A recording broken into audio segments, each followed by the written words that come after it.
Est-ce que tu savais que à partir du pissenlit, tu peux faire des pickles?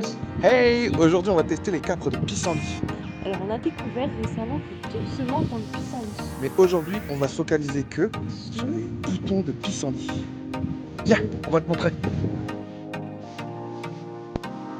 Alors là, on va vraiment chercher à prendre les boutons, comme ça. On ne cherche pas la fleur en elle-même. La fleur en elle-même peut être utilisée pour faire du miel vegan, par exemple. Les racines, quant à elles, peuvent se manger comme des pommes de terre à la poêle et les feuilles en salade.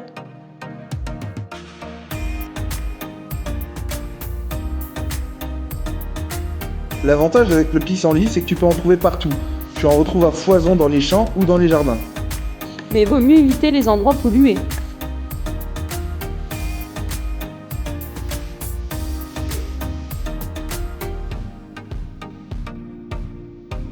Munissez-vous de ciseaux ou alors de vos doigts pour retirer les petites feuilles ainsi que la tige du pissenlit qui vont rendre le tout beaucoup plus amer. Un bon petit coup de machine à laver. Comme pour toute recette de pickles, tu vas avoir besoin de vinaigre blanc. N'oublie pas de prendre du spécial pour les boîtes de conserve.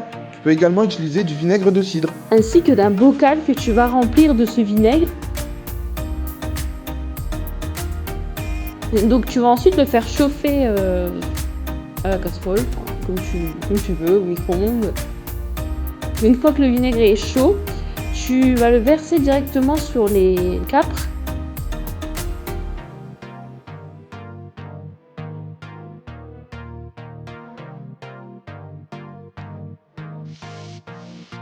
Et tu vas mettre les aromates que tu désires. Nous, en l'occurrence, on a ajouté de l'ail semoule, des épices libanais, du poivre, du sel, puis je crois que ça a peu près tout. Et du sucre!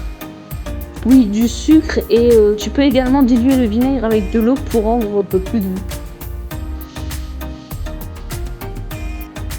Et voilà le résultat. On se retrouve dans quelques jours pour la dégustation. Bye! Bye bye!